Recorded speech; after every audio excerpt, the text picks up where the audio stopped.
All right, we got a 2020 Land Rover Discovery here today. We are about to pull the front bumper and the headlights. I'm actually pulling the engine out of this, which is a bigger, longer video, but we're gonna make this one along the way here. Also, I just wanna say I really hope this does help somebody out. If it does, put it in the comments, because I drove over an hour round trip to get this stupid camera because I forgot it at my house. But here we go, we're gonna get right into it. So you're gonna wanna get it up in the air, we're gonna get a tire off, and then I will pick up from there. All right, here we are. We are on the driver's side. I got the tire off. We're gonna come in here and get right to it. So, first things first, we need to get this wheel liner off, and it's actually sectioned out nicely for us so we don't have to pull the entire thing. So we're gonna start with some Phillips screws. There's one coming up from the bottom here and here. There's one here. There's one up here. And then there's some push pins. So you'll need a Phillips screwdriver with a PH2 bit, or a PH2 size screwdriver, and then a push pin removal tool. But I will go ahead and get these zipped out, and then we will pick up once it's out of here. All right, correction, there's actually 3 screws. One here, and one here on the bottom that have to come out, and then the ones up top with the push pins. All right, now we got all the fasteners out. We should be able to work this puppy right on out of here. Nice and careful, take your time. Looky there, easy peasy lemon squeezy. All right, with the wheel liner out, we need to unplug our parking sensor here. So we will lift this little gray tab here. This tab should lift just like that. Now we can squeeze and release it. Okay, let's just take the sensor out like that, and now we will unplug it. Ay, ay, ay, ay, ay.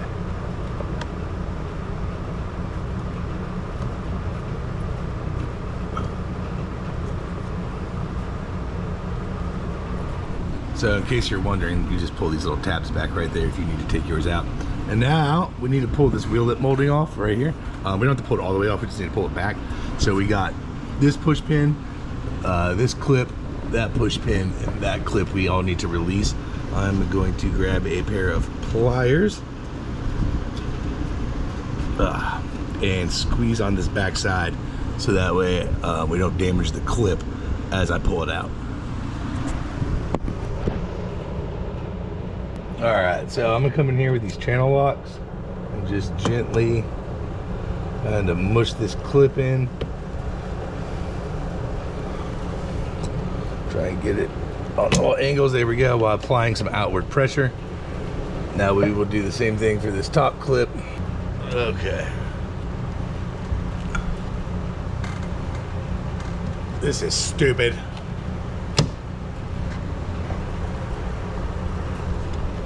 It looks like there's some like 3M emblem tape here on this side, so you just kind of gotta carefully peel it back, and we'll have to replace that whenever we reinstall it. I don't know if that's factory or not. And it looks like this little white clip can come off from the inside. If you can't tell, we're learning as we go here.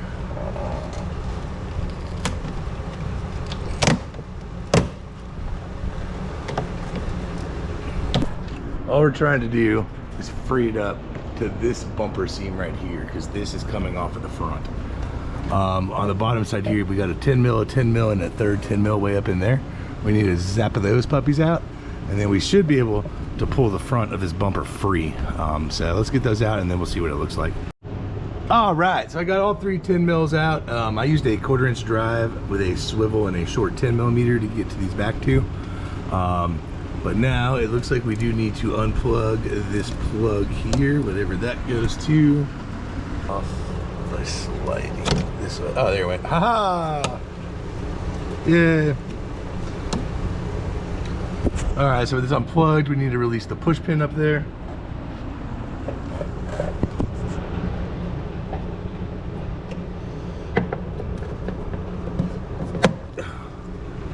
There we go, that's out, and we got one more Phillips screw that's hidden up in here we need to take out.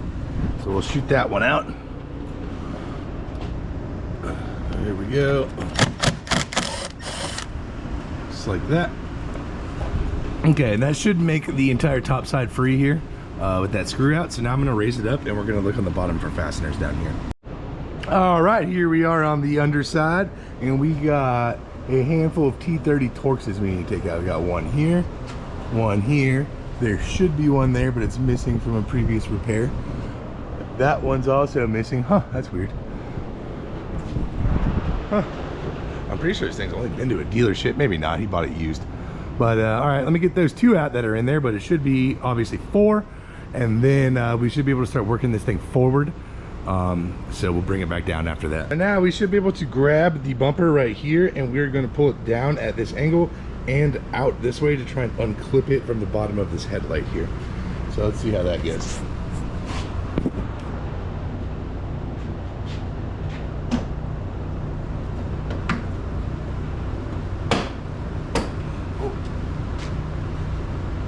There's a Phillips screw right here that goes into that bracket. This bracket needs to ride with the fender and not come out with the bumper, but the 10 mils do pass through it, so they have to come out.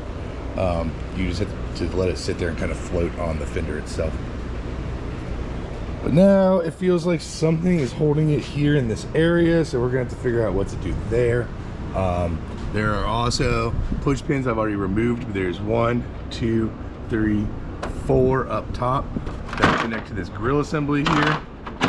So we may need to pop this guy out and then take a look from that point what's down below.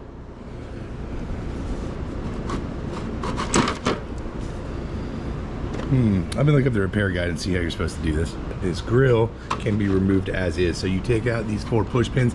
They actually, according to the guide, it should have scrivets, which is like the screws with the push pins, but somebody's replaced them previously. So once you do that, it's kind of free like this. They want you to grab the lower vane here and just yank it forward, and that's how you pop it out. So we're gonna give it a whirl. Ow! Almost tripped on my jack.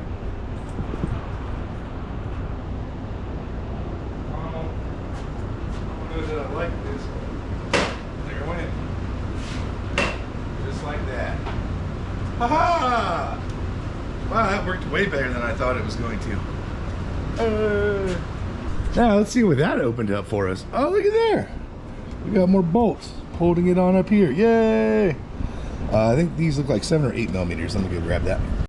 The answer is 8 millimeters. I got all those out, but it still feels like there is something in this area holding it. So I think I'm gonna take it back up in the air and see if we can't figure out what that is.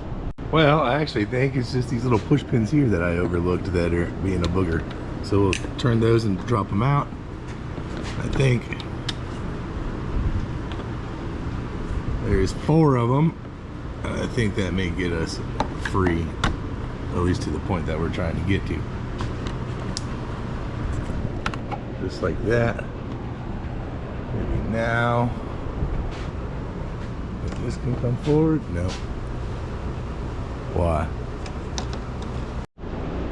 All right, I figured it out finally. So this little cover has to come off, and you have to pull the dickens out of it once you have those little tabs unscrewed to release these clips right here. So, you know, if you're ever doing something like this, these bumpers are pretty similar, but if it's your first time, you gotta be very careful and patient going through it. But in this case, yeah, I figured out you just give it a pop. And then there's 2 little screws up underneath here I saw. Let me see if I can't get you a shot of me doing it.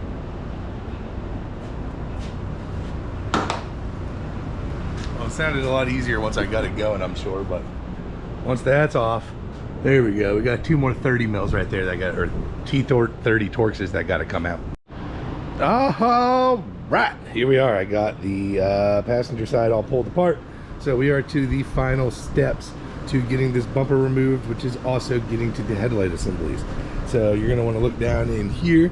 You'll see these little joints right here. These are for your headlight sprayers. This is my biggest complaint about these Land Rover Jaguar kind of things. They love to overcomplicate absolutely everything. So their washer fluid has a sealed connection. You have to grab this little gray part with pliers, is what I did, and push it towards the front of the vehicle in order to get this this end to be able to release from the connection.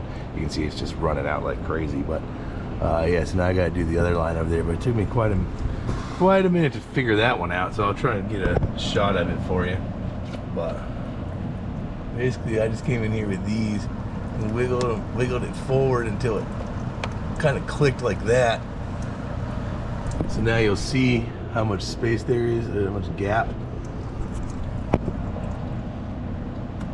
And now it's free. Just comes right out of there like that. But it's like, why? There's no need for that. Just put a standard junction in where you press the tube on and be done. Yeah, apparently these those washers have a bunch of known issues for leaking, and they'll have to replace that entire spider web of hoses, part of which goes up through the headliner to the back. Yeah. So I was going to get maybe somebody else, but I'm pretty sure that electrical connector we output in that driver's side is the complete harness connection. So we're going to full cinder button, gently walk it back.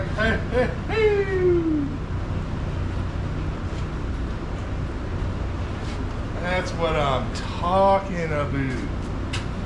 Come on. All right, so if you're here for the bumper, that's it. Easy peasy lemon squeezy. Just be careful, go slow, and make sure you don't miss any fasteners. If the video helped you out, hit that thumbs up button, subscribe.